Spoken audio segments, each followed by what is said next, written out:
Assalamualaikum warahmatullahi wabarakatuh.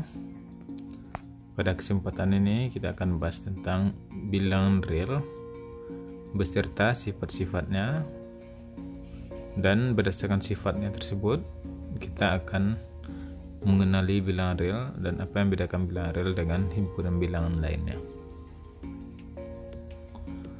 Ya, perkuliahan ini merupakan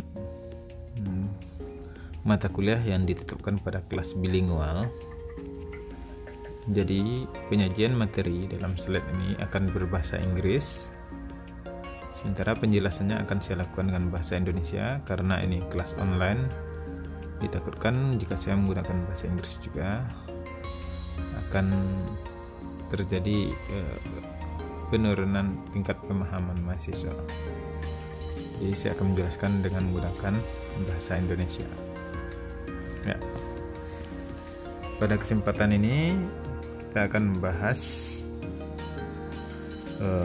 dua sifat bilangan real, yaitu sifat aljabar, the algebraic properties, dan sifat urutan, the order properties. Namun sebelum membahas keduanya, terlebih dahulu saya berikan di sini pengenalan, di mana di sini kita akan membahas tentang kita mengenali kembali himpunan bilangan dari bilangan asli hingga bilangan real, dan kemudian di tahap akhir untuk melihat tingkat pemahaman mahasiswa, kita akan bahas teorema dan beberapa latihan. Oke, kita lihat bagian pengenalan, introduction. Ya, sebagaimana yang diketahui, himpunan bilangan dimulai dari yang diperkenalkan dari sewaktu di sekolah dasar, yaitu himpunan bilangan asli. Bilangan asli itu bahasa Inggrisnya natural numbers. Kenapa natural? Karena ya sesuai dengan kondisi. Kalau saya mengatakan satu buah batu, ya berarti ada satu buah batu. Kalau satu buah pena berarti satu buah pena, dan seterusnya. Jadi himpunan bilangan asli itu n. Oh maaf, ini ada kesalahan sedikit. Harusnya ini natural number yang ini saja, dari n itu dari 1, 2, 3 dan seterusnya. Sementara 0 itu masuk, jika 0 kita masukkan namanya berubah menjadi whole number atau bilangan cacah, whole number. Jadi himpunan pertama yang dikenalkan yaitu himpunan bilangan asli, n di simbolnya double n, natural number itu dari 1, 2, 3 dan seterusnya, bilangan yang terkenal. Kemudian whole number atau bilangan cacah. Bilangan cacah itu kita cuma masukkan 0, 1, 2, 3 dan seterusnya, sehingga ini bisa kita buat dalam simbol n gabung 0. Oke. Kemudian setelah membutuhkan untuk menyatakan sesuatu yang tidak ada dengan 0, manusia membutuhkan untuk menyatakan kekurangan nilai, yaitu muncul bilangan negatif. Ya, setelah muncul bilangan negatif, kemudian manusia juga membutuhkan bagaimana cara menyatakan suatu objek yang tidak cukup satu tapi masih positif, dan juga atau berada 2 lebih sedikit tapi tidak sampai 3. Pada tahap ini muncul beberapa bilangan, yaitu bilangan berkoma. Bilangan berkoma tersebut terbagi menjadi 2, bilangan rasional dan bilangan irasional. Bilangan irasional, dirasional, irasional. Apa itu bilangan rasional? Sebelum kita masuk bilangan rasional, tadi kita mempunyai z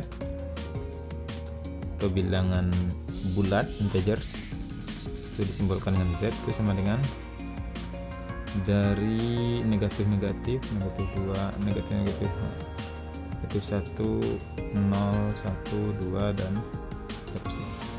Jadi bilangan asli 0 terus negatif dari bilangan asli, itu merupakan bilangan bulat. Kemudian tadi bilangan berkoma yang terbagi menjadi bilangan rasional dan bilangan irasional. Kita bisa mendefinisikan bilangan rasional Q dilambangkan dengan Q berasal dari quotient, itu anggotanya. Bilangan besar bentuk dalam bentuk A per B, di mana AB nya bilangan bulat dan B tidak sama dengan 0. Pada sebab sebelumnya kita sudah mengenali bahwasanya bilangan asli, bilangan cacah, bilangan bulat, dan bilangan rasional merupakan bilangan himpunan yang banyak anggotanya tak hingga tetapi masih countable atau terhitung. Nah, sementara selain bilangan rasional itu dikenal dengan bilangan irasional. R dikeluarkan Q. Nah, ini bilangan irasional. Bilangan irasional ini, kalau di sini kita mengatakannya sih sedikit yang bisa kita katakan, itu misalnya akar 2, akar 3, 1 ditambah akar 5 per 2. Nah, itu dikenal dengan bilangan irasional algebrik. Nah, kemudian ada juga bilangan irasional transendental seperti P, E, ln maksudnya di sini misalnya ln 2 misalnya, dan lain-lain. Ya, jadi ini bilangan irasional. Jadi mana lebih banyak bilangan rasional pada bilangan irasional? Kita tidak dapat mengatakan mana yang lebih banyak. Tapi berdasarkan kepadatan, bilangan irasional justru lebih padat. Kalau ibaratnya dalam dunia sehari-hari, bilangan irasional itu seperti debu. Dia tidak begitu terlihat, tapi dia sangat banyak. Ini contoh bilangan irasional. Bilangan irasional itu kita kelompokkan menjadi 2, yaitu dalam bentuk algebrik atau dalam bentuk aljabar. Itu termasuk ke dalam bilangan yang algebrik ini, contohnya akar-akaran, akar 2, akar 3, akar 5 ditambah akar 2 per 2, dan lain-lain. Dan yang lainnya itu bentuk transendental.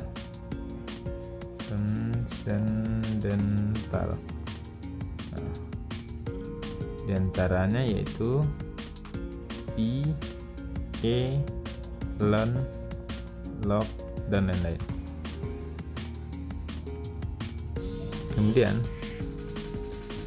bilangan real yang berupa aljabar, bilangan real yang algebrik. Selain bilangan irasional ini juga termasuk ke dalamnya bilangan rasional. Di bilangan rasional itu masuk ke dalam real algebrik. Ya, demikian tentang pengelompokan bilangan ini. Ya, di sini saya juga menyajikan bentuk lain dari pengelompokan bilangan real. Bilangan real bisa kita kelompokkan menjadi 2, bilangan rasional, bilangan irasional. Bilangan irasional mempunyai blok sendiri. Di sini dia berupa bilangan akar-akaran atau bilangan algebrik, transendental, dan juga ada bilangan koma yang tak berpola, yang tak berhingga tapi tak berpola atau tak berulang. Bilangan yang angka di belakang komanya tak hingga, belakang koma tak hingga, dan tak berulang. Itu masuk ke dalam bilangan irasional.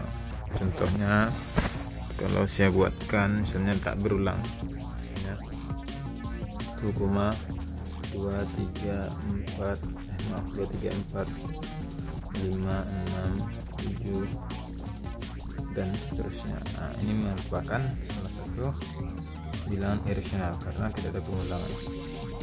Yang syarat banyaknya angka di belakang komanya tak hingga. Ya, dan juga pengelompokannya di sini bisa lebih jelas juga. Bilangan asli 1, 2, 3 dan seterusnya, bilangan pecah 0, 1, 2, 3 dan seterusnya, bilangan bulat dari hingga, tidak hingga, bilangan rasional juga. Juga bisa dilihat secara hierarkis pembagian bilangan real, kelompokan jadi rasional dan irasional. Jika irasional kita tidak bisa berkata apa lagi. Ketika rasional kita bagi lagi menjadi bilangan bulat dan bilangan pecahan yang tak bulat. Kemudian bilangan bulat kita bagi lagi bilangan negatif, bilangan cacah. Kemudian bilangan cacah dikelompokkan lagi 0 dan bilangan asli. Bilangan asli nanti juga ada pengelompokannya banyak lagi, ada bilangan prima, bilangan komposit, dan 1. Ya. Oke, selanjutnya kita akan membahas tentang mengenali sifat-sifat bilangan real dan membedakannya dengan bilangan lain. Yang pertama kita lihat adalah sifat aljabar bilangan real. Setelah bahas sifat aljabar bilangan real, kemudian kita akan membahas sifat urutan, algebraic and order properties. Setelah itu kita akan masuk ke dalam absolute value atau nilai mutlak, karena untuk dapat memahami sifat kelengkapan bilangan real kita harus mengenali nilai mutlak terlebih dahulu. Sifat aljabar dan sifat urutan ini keduanya dimiliki oleh semua himpunan bagian dari bilangan real ini. Tapi apa yang tidak dimiliki yang lainnya, yaitu sifat kelengkapan. Pada sifat kelengkapan nanti akan dikenal istilah supremum dan infimum. Setelah mengenal sifat kelengkapan, kita akan bahas tentang aplikasi dari supremum dan infimum. Kemudian kita bahas pula aplikasinya pada interval. Jadi pada bab ini yang akan kita bahas.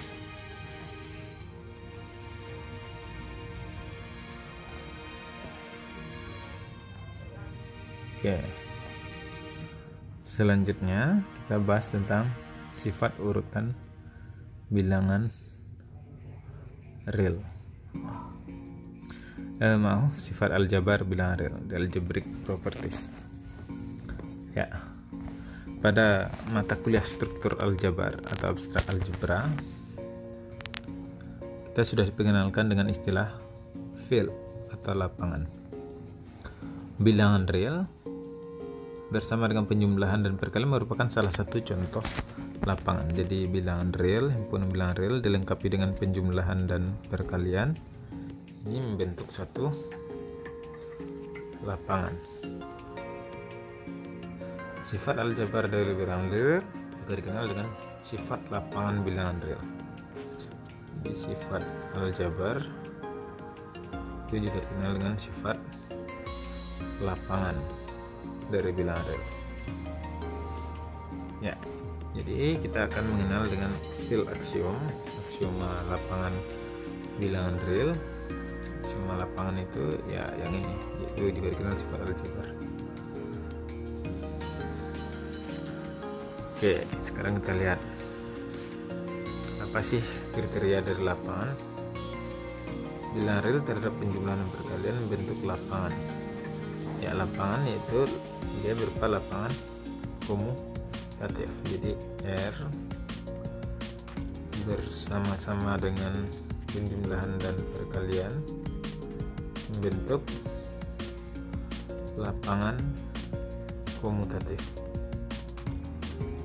Artinya di sini terhadap penjumlahan akan bentuk grup komutatif dan terhadap perkalian R yang dikeluarkan nolnya juga bentuk grup komutatif. Dan kemudian ditambah dengan sifat distributif yang menandakan dia adalah hubungan antara penjumlahan dan perkalian. Oke. Pertama kita akan membahas tentang sifat lapangan secara detail. Ada 9 sifat lapangan dari bilangan real yang dikelompokkan menjadi 3 kelompok. Yang berhubungan dengan penjumlahan ada 4, perkalian ada 4, dan distributif 1. Gabungan keduanya.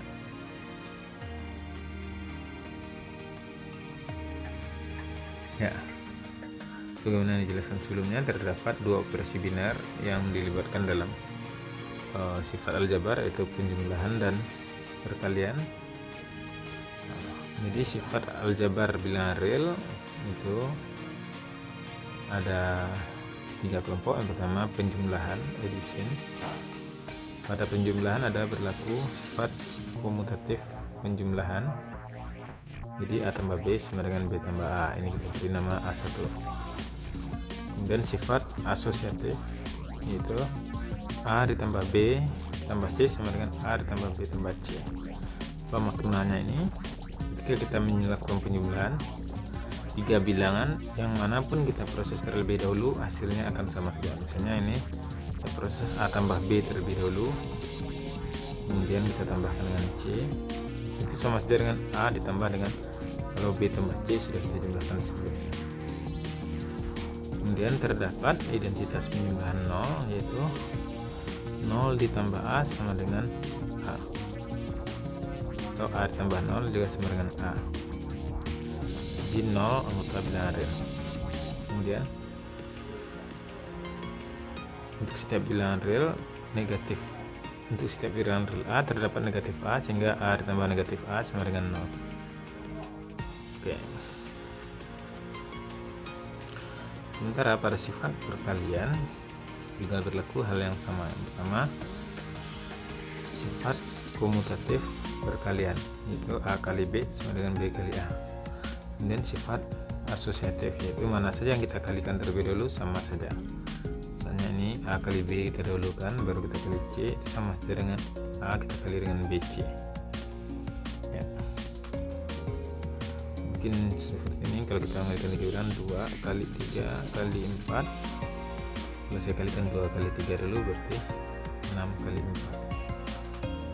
dengan 24. Nah, sekarang kita juga bisa membuat 2 dikali 3 kali 4 sama dengan 2 kali 12 sama dengan 24. Seperti ini. Jadi yang mana kita dahulukan mengalihkannya, hasilnya sama saja. Kemudian terdapat elemen 1 di bilangan real, sehingga 1 dikali A sama dengan A untuk setiap A bilangan real. Ya, jadi ada 1 anggota bilangan real, sehingga 1 kali A sama dengan A kali 1 sama dengan A. Ya, kemudian untuk A yang tidak sama dengan 0, untuk setiap A terdapat super A, sehingga A dikali super A hasilnya adalah 1. Ya, jadi ini sifat inverse. Sifat inverse ini sifat, kalau bahasa kitanya lawan. Kalau di sini kalau bahasa Inggrisnya reciprocal. Existence of reciprocal. Oke. Kemudian yang terakhir yaitu sifat distributif, yaitu A dikali B tambah C sama dengan AB tambah C, dan B tambah C dikali A sama dengan BA tambah CA. Ini distributif kiri, ini distributif kanan. Jadi pada bilangan real berlaku semua kedua sifat distributif. Oke, jadi kita sudah memberikan indeks A1 untuk komutatif, A2 untuk asosiatif penjumlahan, A3 untuk keberadaan 0, A4 untuk keberadaan lawan, M1 untuk komutatif perkalian, M2 asosiatif perkalian, 3 keberadaan 1, M4 tentang eksistensi inverse untuk anggota yang tak 0, D untuk distributif. Semua sifat ini nanti akan kita gunakan untuk mengenali sifat-sifat beberapa teorema dan sifat-sifat lainnya. Oke. Teorema terkait. Ya, yang pertama, jika Z dan A adalah elemen di R dan Z ditambah A sama dengan A, maka Z sama dengan 0. Ya, ini ibaratnya jika ada bilangan lain, kalau kita tambahkan dengan A hasilnya A, maka bilangan lain itu adalah 0, satunya 0. Jadi ini ibaratnya kalau pada struktur aljabar ini seperti ketunggalan identitas terhadap penjumlahan. Ya, ketunggalan anggota nulitas. Sementara untuk kasus yang kedua itu untuk ketunggalan unsur satuan. Nah, coba lihat, jika U dan B dengan B nya tak 0, maka kalau U kali B sama dengan B, maka U-nya harus 1. Terakhir yaitu A kali 0 sama dengan 0. Ya.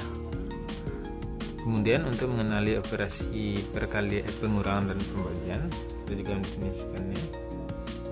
Pengurangan itu sebagai penjumlahan dengan negatifnya dari A dikurang B sama dengan A tambah negatif B.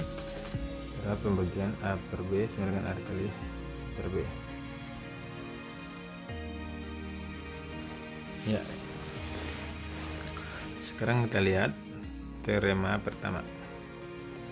Teorema ini, karena dia teorema dalam matematika, teorema harus kita buktikan. Ya, kita buktikan teorema pertama yaitu Z ditambah A. Ya. Ingat dari sifat A4 kita punya dari sifat A4 A ditambah negatif A sama dengan 0. Kemudian dari sifat A3 kita punya Z ditambah 0 sama dengan Z. Dengan menggabungkan sifat ini, kedua sifat ini kita punya, perhatikan kita punya ini bukti dari teorema yang A. Perhatikan kita punya Z sama dengan Z ditambah 0. Ya, sementara 0 bisa kita tukar dengan A tambah negatif A sama dengan Z ditambah A ditambah negatif A. Kemudian dengan sifat A1, sifat asosiatif, kita bisa mengubah ini menjadi sifat A1 ini sama dengan Z ditambah A ditambah negatif A. Ini dengan sifat A1. Kemudian dari yang diketahui Z ditambah A sama dengan A. Ini sama dengan A dari yang diketahui. Jadi kita punya Z sama dengan A ditambah negatif A sama dengan 0. Terbukti kalau Z ditambah A sama dengan A, maka Z sama dengan 0. Oke. Dengan ide yang sangat serupa, kita dapat menerapkan pada B. Itu ya langsung saja saya buat sini. Yang digunakan yaitu sifat M4, M3 dan M1. Dengan 3 sifat ini kita dapat membuktikannya, yaitu kita buat U sama dengan U kali 1 sama dengan, karena B nya tak 0 berarti bisa kita tulis U dikali B dikali C per B. Sementara tadi kita punya U dikali B sama dengan B dikali C per B sama dengan 1. Jadi U nya 1, sama persis dengan yang A. Ya. Kemudian bagaimana cara membuktikan sifat C? Ya. A dikali 0 sama dengan 0.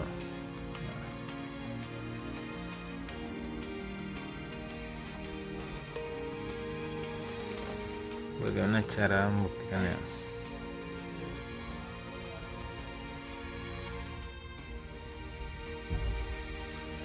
Sebenarnya sifat ini untuk buktinya kita akan menggunakan A, yaitu perhatikan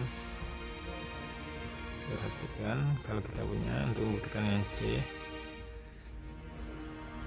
A ditambah 0 itu sama dengan A.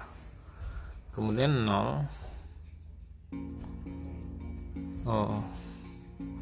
ya ingat ya, ini ingat A tambah 0 sama dengan A. Oke, ini sifat yang A3, sifat A3.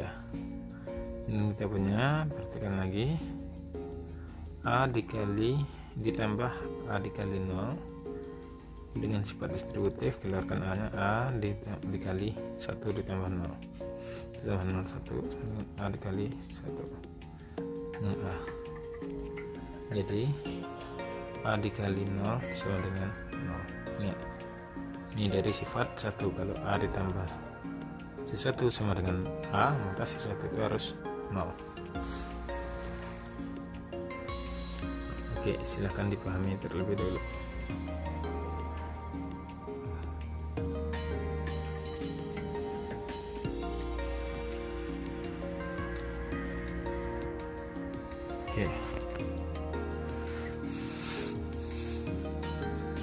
Oke, selanjutnya kita akan membahas tentang bilangan rasional dan irasional secara lebih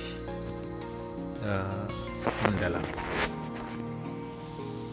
Ya, perhatikan bahwa pertama kita jelas bahwa n himpunan bagian dari bilangan real. Kenapa? Karena dari sifat M3 satu anggota bilangan real. Sementara kalau n anggota n, maka n itu sama dengan 1 tambah 1 tambah 1 dan tambah seterusnya sampai n buah. Ini penjumlahan dari anggota bilangan real, ini harus anggota bilangan real. Karena sifat bilangan real tambah bilangan real hasilnya adalah bilangan real. Sementara untuk z, apakah z itu juga bagian dari bilangan real? Perhatikan n pembagian dari bilangan real, itu dari yang ini sudah kita buktikan. Kemudian 0 anggota bilangan real, ini sifat A3.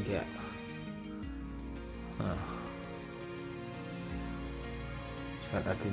Kemudian dari sifat inverse, dari sifat A4, karena satu anggota real berarti negatif juga anggota real.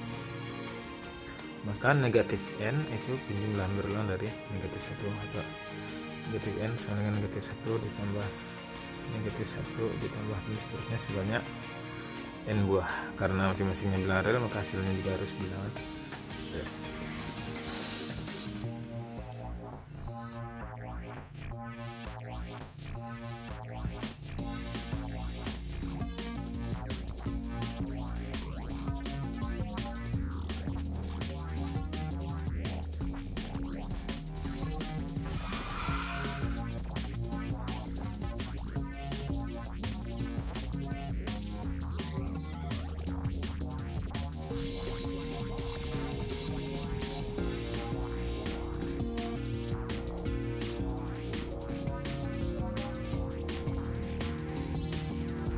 Oke, selanjutnya kita lihat tentang bilangan rasional. Ya, sebelumnya kita juga telah memperkenalkan bilangan rasional, yaitu berbentuk A per B, di mana A B nya anggota Z dan B nya tidak 0. Ya, bilangan rasional juga merupakan himpunan bagian dari bilangan real. Berarti ini juga subset dari bilangan real. Ya, ini kita cukup membuktikannya dengan menggunakan sifat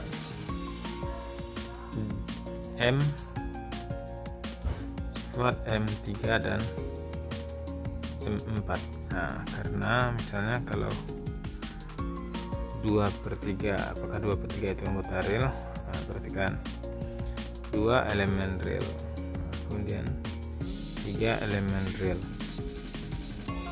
Berarti dari sifat M4 berarti 1/3 elemen real, berarti 2 dikali 1/3 sama dengan 2/3 juga harus anggota real. Jadi seperti itu. Jadi secara umum Q bagian dari R. Ya, perhatikan bilangan rasional tertutup terhadap penjumlahan dan perkalian. Karena itu bilangan rasional juga memenuhi sifat aljabar dari bilangan real. Ya, perhatikan bilangan rasional juga memenuhi sifat aljabar dari bilangan real. Ya, sama saja sifat bilangan rasional dengan bilangan real. Ya, bisa jadi demikian. Ya, nanti seperti yang saya jelaskan sebelumnya, yang membedakannya nanti pada sifat kelengkapan.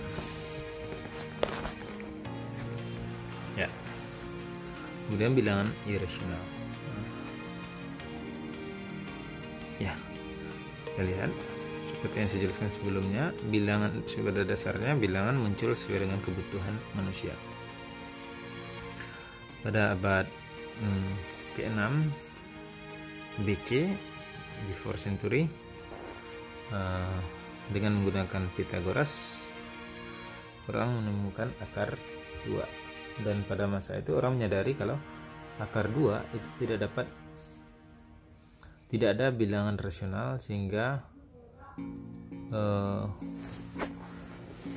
nanti akar 2 atau akar 2 ini tidak bisa kita tuliskan dalam bentuk A per B dengan AB nya bilangan bulat. Pada masa itu orang sudah memahami ini. Ya, karena itu katanya berarti akar 2 ini tidak bisa, bukan anggota bilangan rasional. Jadi orang mulai mengenali tentang bilangan irasional. Ya, sekarang pertanyaannya, dapatkah Anda membuktikan bahwasanya tidak ada bilangan rasional R sehingga R kuadrat sama dengan 2? Artinya di sini kalau R itu akar 2. Jadi istilah ini muncul ketika orang belum mengenali akar 2. Jadi pada dasarnya saya menulis di sini menyalahikan sedikit karena sebenarnya mereka belum menemukan akar 2-nya. Dia cuma mengatakan kalau sisi dari panjang diagonal dari persegi satuan bukan bilangan rasional. Ya, jadi setelah itu muncullah simbol akar 2. Ya, sekarang dapatkah Anda buktikan apa yang sudah dibuktikan orang pada abad ke-6 sebelum century, before century? Oke.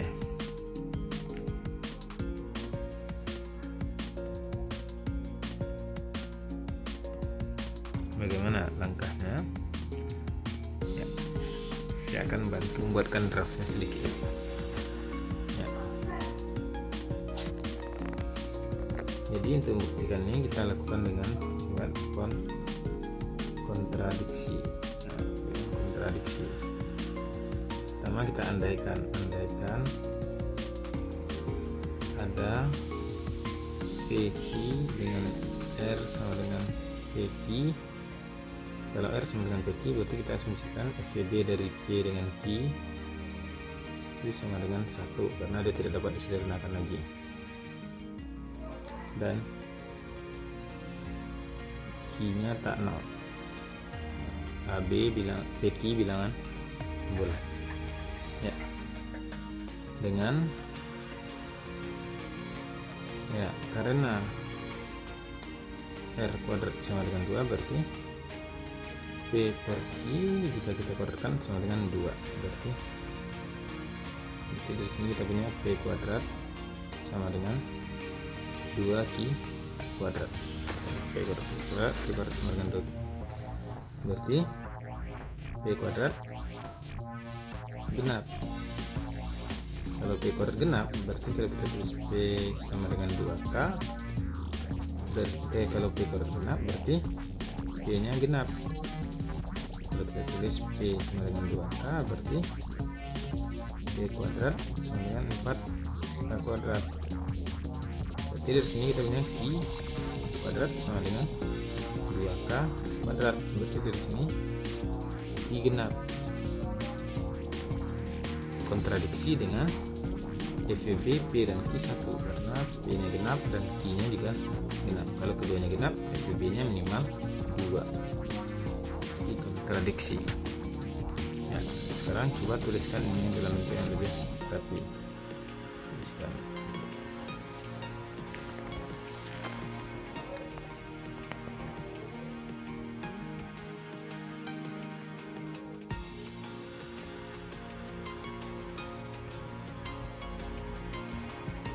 Oke, selanjutnya kita akan membahas tentang the order properties.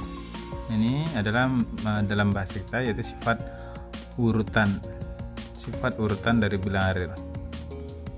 Ya, sifat urutan berhubungan dengan membandingkan dua buah bilangan atau lebih, dua buah anggota bilangan real atau lebih. Sebelum mulai mengenal istilah pembandingnya, terlebih dahulu kita lihat, kita diperkenalkan dengan suatu himpunan bagian dari bilangan real, himpunan bagian tak kosong dari bilangan real yang dikenal dengan P. Jadi terdapat suatu himpunan tak kosong P yang merupakan himpunan bagian dari bilangan real dengan sifat yang pertama, jika AB anggota P maka A tambah B anggota P. Jadi P tertutup terhadap penjumlahan, tertutup terhadap penjumlahan. Kemudian untuk setiap AB anggota P, AB juga anggota B, berarti juga tertutup terhadap perkalian. Kemudian sifat yang ketiga yaitu jika A anggota bilangan real maka tepat salah satu dari tiga kondisi ini benar. Yang pertama, A anggota P, A sama dengan 0, atau negatif A anggota P. Nah, jadi sifat ketiga ini mengelompokkan bilangan real ke dalam tiga kelompok yang saling terpisah atau saling disjoint. Sifat ini dikenal dengan sifat trikotomi. Sifat trikotomi membagi bilangan real menjadi tiga himpunan yang saling lepas. Yang pertama himpunan P yang dikenal dengan himpunan bilangan real positif, yang kedua 0, dan yang ketiga yaitu himpunan bilangan real negatif atau himpunan di mana negatif A di mana A anggota P.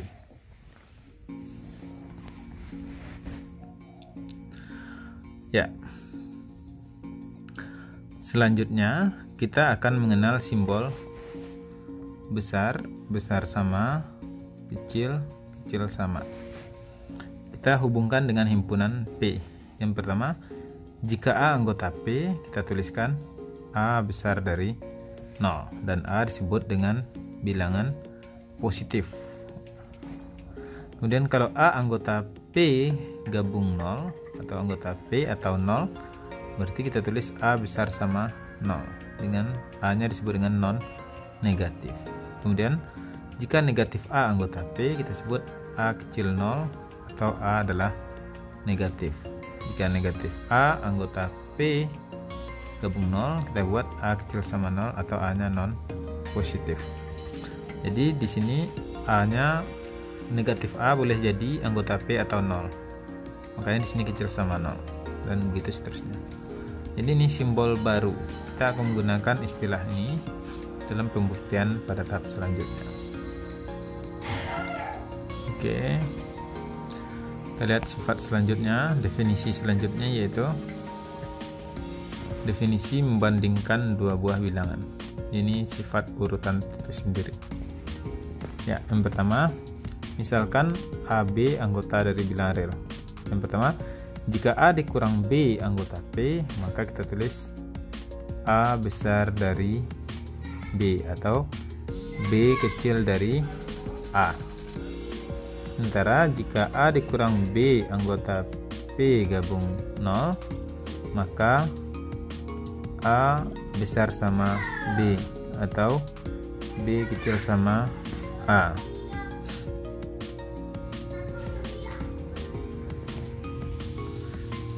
Oke.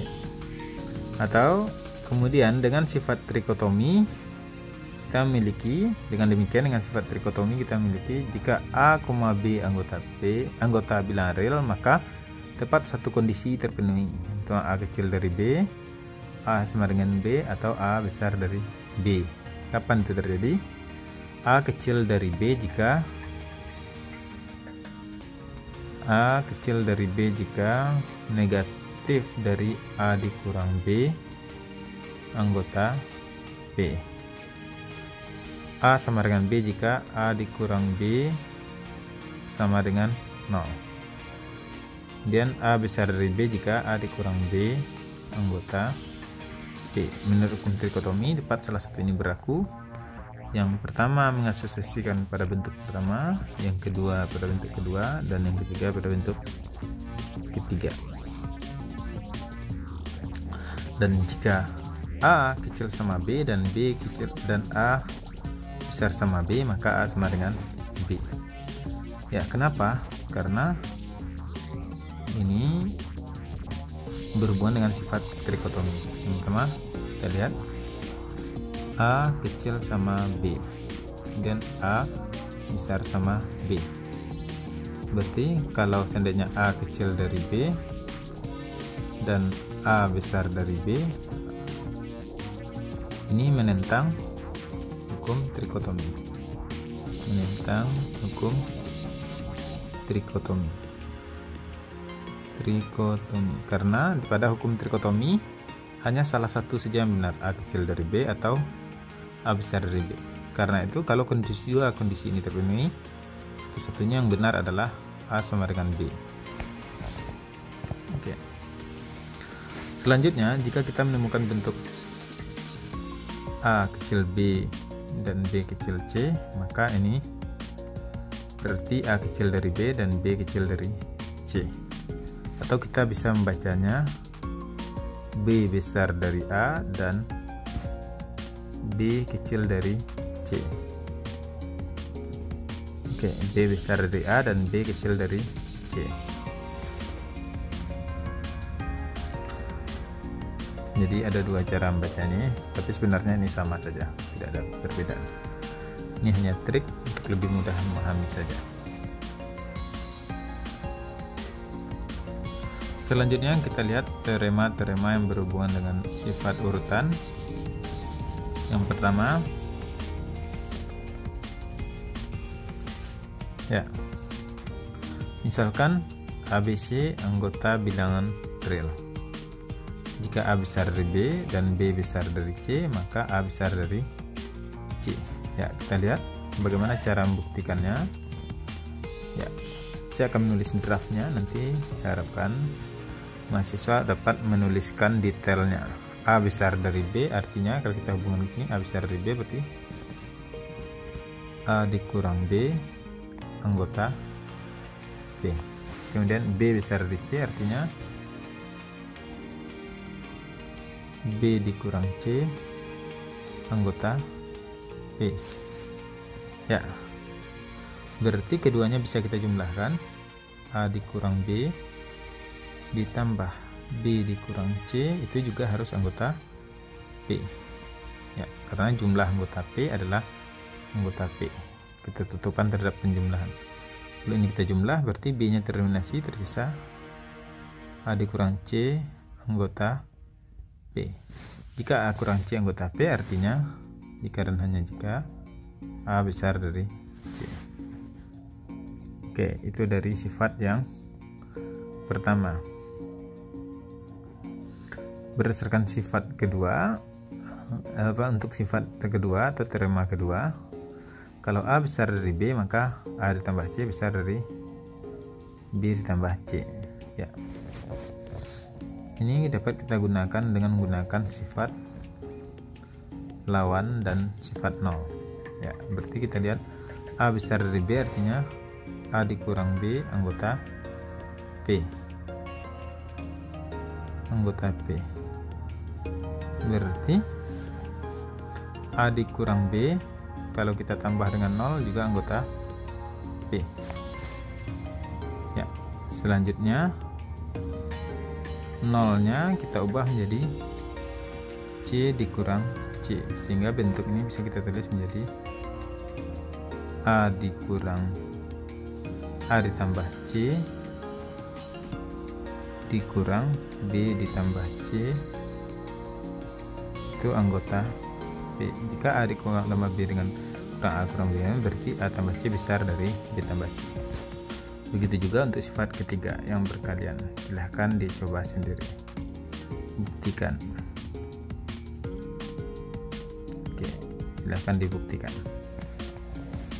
Oke. Kemudian teorema kedua, perhatikan. Yang pertama, jika A anggota bilangan real dan A tidak sama dengan 0, maka A kuadrat besar dari 0. Ingat di sini A anggota bilangan real dan A tidak sama dengan 0, maka A kuadrat besar sama dengan 0. Untuk membuktikan ini kita cukup menggunakan sifat trikotomi. Ya, dengan sifat trikotomi kalau A anggota real berarti A anggota P atau A sama dengan 0, tapi di sini A tidak sama dengan 0, cuma sifatnya sudah dihilangkan, atau negatif A anggota P. Tersisa dua kasus, A anggota P atau negatif A anggota P. Kalau A anggota P berarti A kuadrat sama dengan A dikali A. Kalau A anggota P, itu anggota P, berarti ini anggota P. Nah, A kuadrat anggota P artinya A kuadrat besar 0.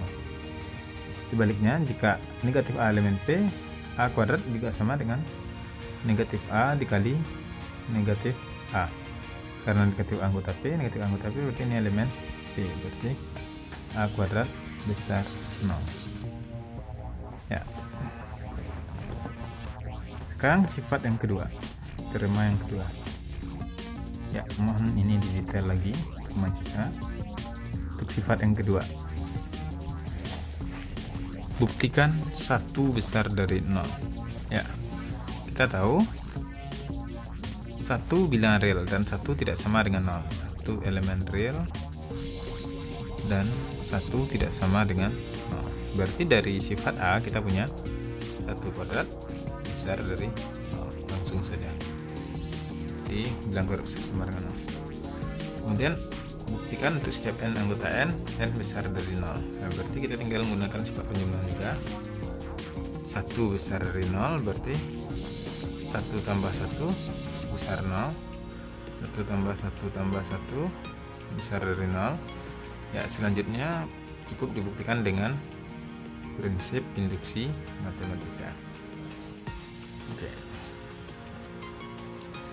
Ya, demikian sudah membahas tentang sifat urutan. Kita lanjut ke teorema selanjutnya.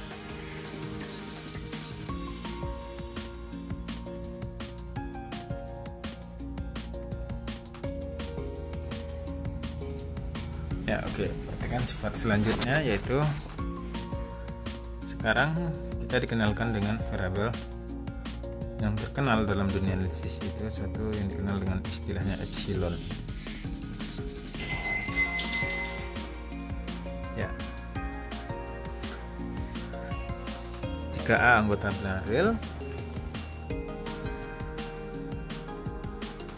sehingga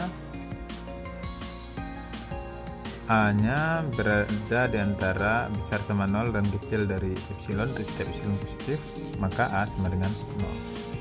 Ya, untuk setiap epsilon positif di sini berarti untuk setiap bilangan yang positif, termasuk yang sangat kecil. Ya, jadi nilai epsilon di sini bisa saja epsilon besar 0 dan sangat kecil. Nah, berarti bisa saja. Akan tapi tidak harus sangat kecil, yang penting epsilon positif. Tapi bahkan untuk bilangan yang sangat kecil pun, misalnya 0,1 atau 0,01 atau lebih ekstrim lagi 0,00001 untuk epsilon. Ya, sekarang kita lihat teorema ini. Kita lihat A elemen real. Ya, kita buktikan teorema ini di teorema yang pertama. Ya, A elemen real dan ya, sekarang kita pertama untuk membuktikan ini kita gunakan prinsip kita gunakan dengan kontradiksi. Kita andaikan A tidak sama dengan 0. Andaikan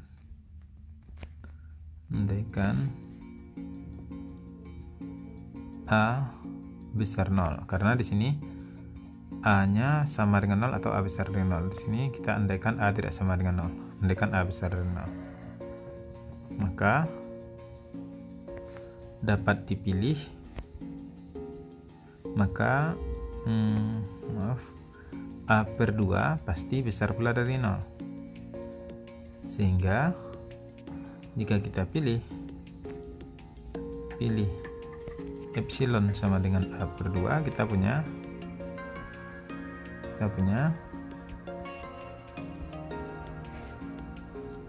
0 kecil sama A per 2 kecil dari A. Kontradiksi bahwa A kecil dari setiap epsilon.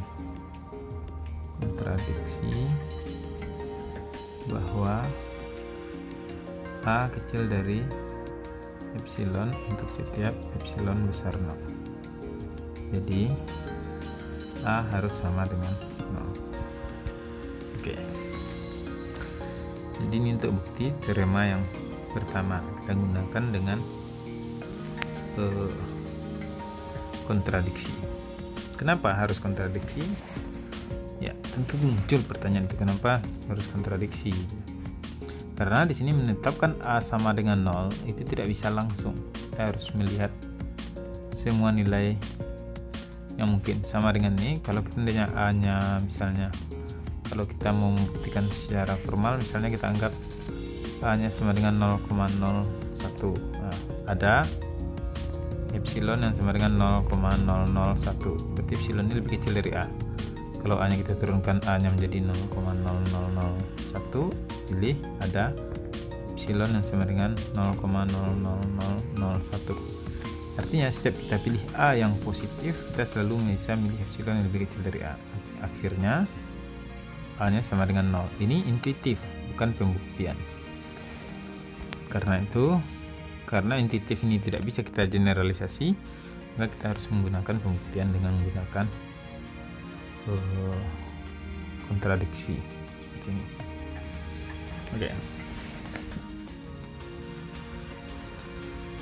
Oke, yang teorema yang kedua yaitu jika A kali B besar 0, maka A kecil 0. Ya, ini juga kita dapat membuktikannya dengan menggunakan maka keduanya besar 0 atau keduanya kecil 0 gitu. Ya. Yang pertama, perhatikan A kali B besar 0, berarti AB elemen P. Ya.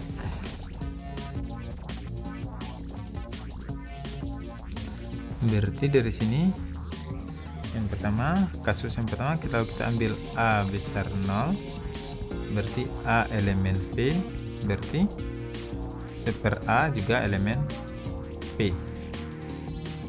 Oke, karena seper A elemen P berarti AB dikali seper A elemen P. AB dikali seper A itu sama dengan B, itu maka di sini B elemen P. Begitu juga untuk yang satu lagi, untuk yang negatif. Seandainya kita tetapkan, misalnya, maaf di sini kalau tempat tidak cukup. Misalnya kita andaikan A kecil 0. Jika A kecil 0 berarti negatif A anggota B. Berarti 1 per negatif A juga anggota B. Berarti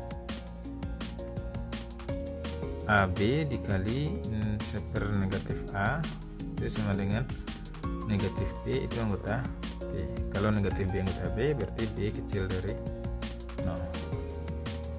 Ya. Begitu juga untuk yang bentuk yang kedua, ini serupa tapi sama mirip. Jadi silahkan buktikan untuk akibat ini. Jadi yang ini merupakan akibat dari ini atau yang ini akibat dari ini, saling mendukung.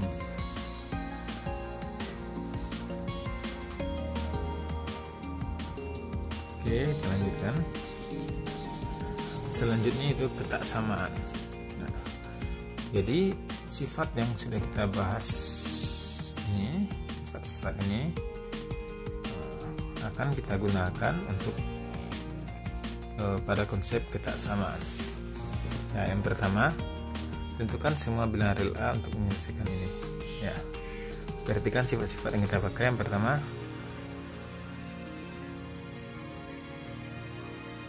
X anggota E. Perhatikan determinan semua anggota A yang memenuhi ini gitu. Nah, X anggota A berarti 2X tambah 3 kecil sama 6, berarti ini tinggal kita kedua ruas kita kurangi 6, kurang 3 berarti 2X kecil dari 3, kemudian bagi dengan 2 berarti X kecil sama 3 per 2. Nah, di sini kita tulis A sama dengan X elemen real, dimana X kecil dari 3 per 2. Selanjutnya kita lihat X kuadrat ditambah X besar dari 2. Ya, di sini kita lihat dengan implementasi X elemen B jika dan hanya jika X kuadrat ditambah X kurang 2 besar 0. Jadi ini duanya dipindah ruas. Ya, ini berlaku jika dan hanya jika X dikurang A dikali X tambah X kurang 1 kali X tambah 2 besar 0. Kapan terjadi X? Ya, jadi di sini untuk melihat himpun penyelesaiannya, selain dengan melihat kasus 1 kasus 2 seperti ini, untuk mempercepat melihatnya biasanya saya menggunakan tabel. Kita lihat di sini X kurang 1, berarti di sini saya ambil X sama dengan 1, X tambah 2 dengan negatif 2. Sekarang kita buatkan tabelnya. Sini ada X kurang 1, sini X tambah 2. Saya buat pembatasnya di sini, pembatasnya itu negatif 2 dan 1. Kita lihat ya, jika ini untuk nilai X nya, jika X nya di bawah negatif 2, X nya di bawah negatif 2, berarti yang pertama ini negatif, yang kedua ini negatif. Negatif kali negatif positif, berarti X kurang 1 dikali X tambah 2 nanti akan bernilai positif jika keduanya negatif. Berarti benar, ini sesuai yang diharapkan. Berarti yang pertama X kecil dari negatif 2 adalah solusi. Kemudian di tengah X kurang 1, kalau dari negatif 2 sampai 1 ini negatif, X tambah 2 menjadi positif. Positif negatif negatif, ini tidak kita inginkan karena kita ingin besar 0, berarti positif ya. Sementara di sini X kurang 1 ini jadi positif, ini positif, positif kali positif, positif, ini juga kita inginkan X besar dari 1. Jadi himpun penyelesaiannya itu X besar dari 1 atau X kecil dari negatif 2 ya. Sekarang coba terapkan ide yang sama untuk menyelesaikan soal ini ya. Ini kita sederhanakan dulu menjadi 2X tambah 1 per X kurang 2 dikurang 1 kecil 0. Kita samakan penyebut menjadi 2X tambah 1 dikurang X kurang 2 per X kurang 2 kecil 0. Berarti di atas bisa menjadi X dikurang 1 per X kurang 2. Nanti silahkan cari lanjutkan dengan cara ini juga, lanjutkan dengan penyelesaian yang di sini. Oke, jadi kita cuma memanfaatkan sifat-sifat positif kali positif, positif, besar 0 kali besar 0, besar 0. Kalau anggota P kali anggota P, anggota P. Jika bukan anggota P kali anggota P, bukan anggota P. Oke.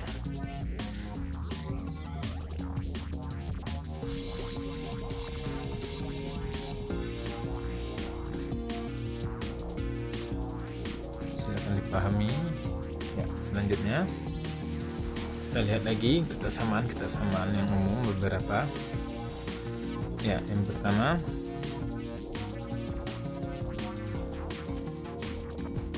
kalau A besar sama 0, ingat nih syaratnya A non negatif, B non negatif, maka kalau A kecil sama B maka A kuadrat kecil sama B kuadrat, dan akar A juga kecil sama akar B gitu. Ya, bagaimana cara membuktikan ini ya? Yang pertama kita punya A besar sama 0 dan B besar sama 0, A kecil sama B, A kecil B. Berarti di sini kita punya B dikurang A anggota B, karena B dikurang A anggota B.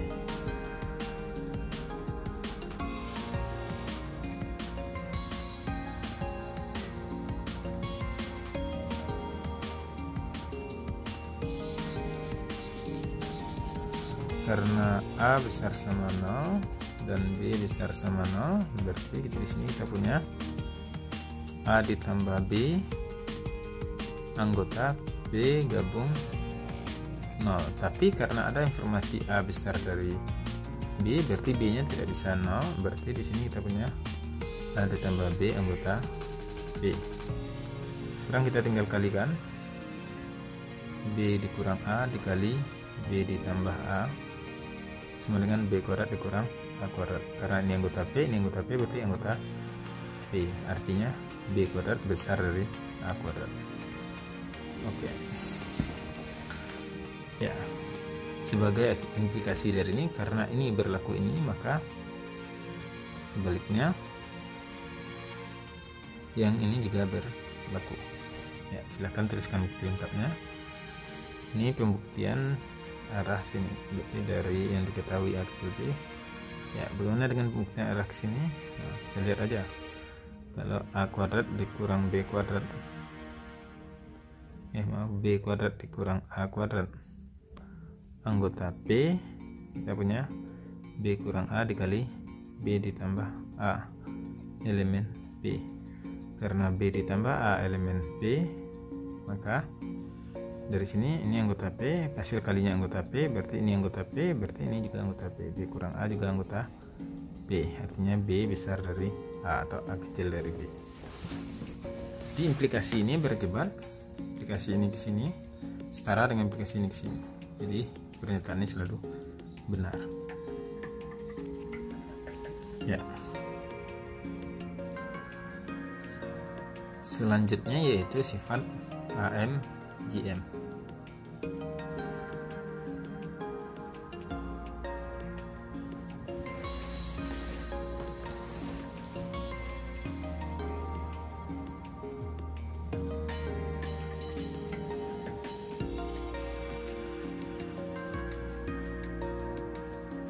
Ya, sifat AMGM. Sekarang kita akan membuktikan sifat AMGM.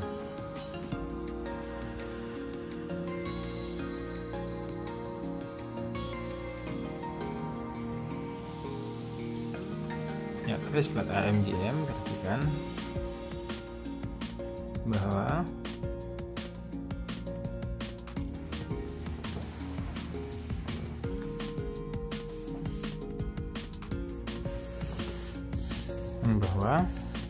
kalau kita punya dua bilangan bulat AB, misalkan AB bilang bulat positif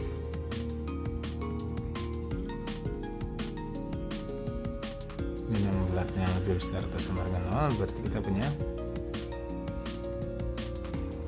dengan sifat sebelumnya, berarti A dikurang B itu anggota bilangan real. Karena AB nya besar sama 0, berarti akar A akar B tetap anggota bilangan real.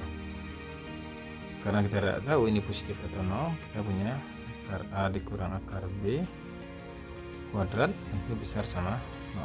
Jika kita jabar, kita punya A ditambah B dikurang 2 akar AB besar sama 0, atau A ditambah B besar sama akar AB 2AB. Oke, kita bagi 2, A ditambah B per 2 besar sama akar AB, atau akar AB kecil sama setengah dari A ditambah B. Jadi pembuktiannya memanfaatkan kepositifan dari A kuadrat, atau bisa juga dengan cara lain, silahkan dicoba. Ya, kemudian dari sini katanya kesamaan terpenuhi jika A sama dengan B.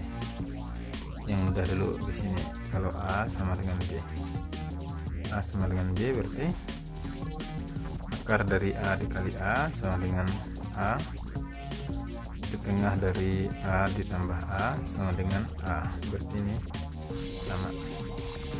Selanjutnya sebaliknya kalau sini bagaimana cara membuktikannya? Yang diketahui akar AB sama dengan setengah A ditambah B. Ya, ini kalikan ke sini jadinya akar A dikurang akar B dikuadratkan sama dengan 0. Jadi dari sini implies A sama dengan B. Kenapa? Jelaskan. Coba dijelaskan. Ya, jadi yang ini pembuktian dari yang ini sampai sini. Kemudian pembuktian untuk dia harus sama dengan A sama dengan B untuk kesamaan terpenuhi dari sini ke sini.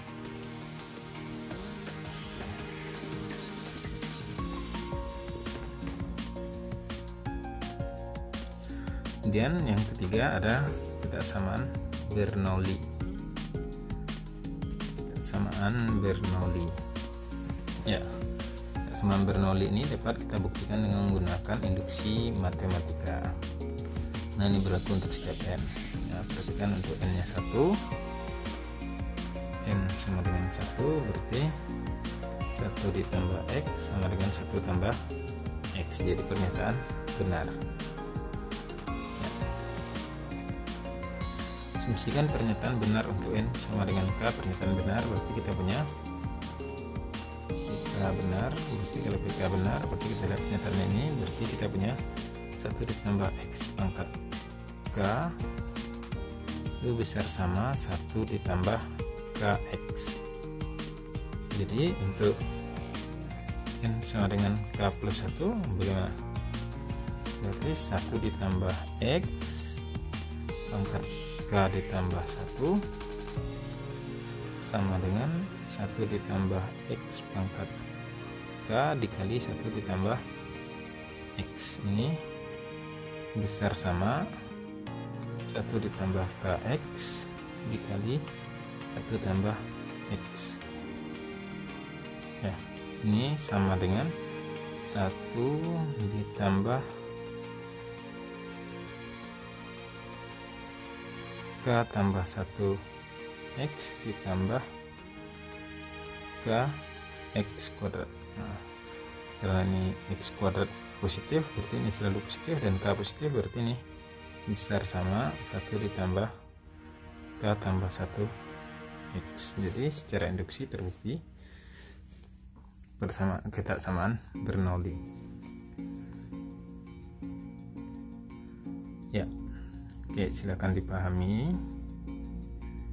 dan ditulis detail dari setiap pembuktian ini.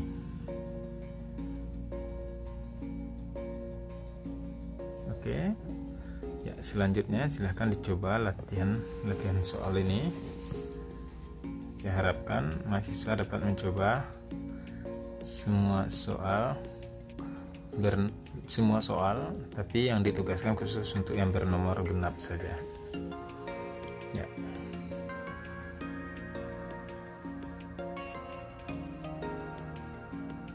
Jadi di sini silahkan. Kemudian tugas lainnya coba cari pembuktian untuk IM, AM, GM, HM. Coba buktikan secara umum untuk 2 elemen dan n elemen atau n unsur yang dijumlahkan gitu. Oke. Ya, jadi dengan memahami ini mahasiswa diharapkan mampu menyelesaikan masalah ini. Oke. Ya, sekarang saya akan berikan beberapa contoh untuk soal nomor 1A. Misalnya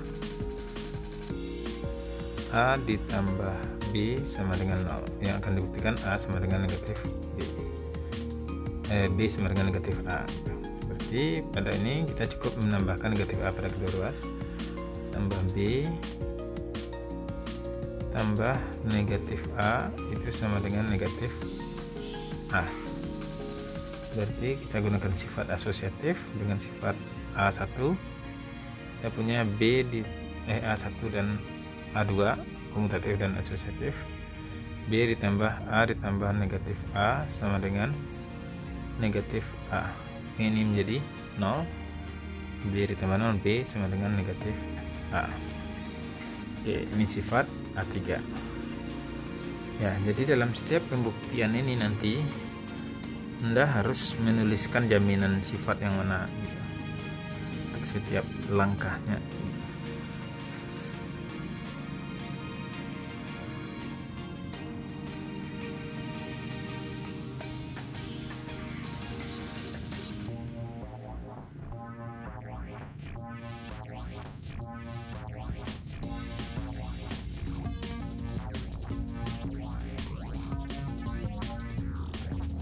Ya, oke. Silahkan dicobakan untuk soal latihan di sini. Jika ada kendala, mohon ditanyakan. Jika saudara tidak mencoba soal latihan ini, tidak tahu paham atau tidaknya. Oke. Silahkan tanyakan jika ada yang ragu melalui platform e-learning yang kita gunakan. Terima kasih atas perhatiannya. Assalamualaikum warahmatullahi wabarakatuh.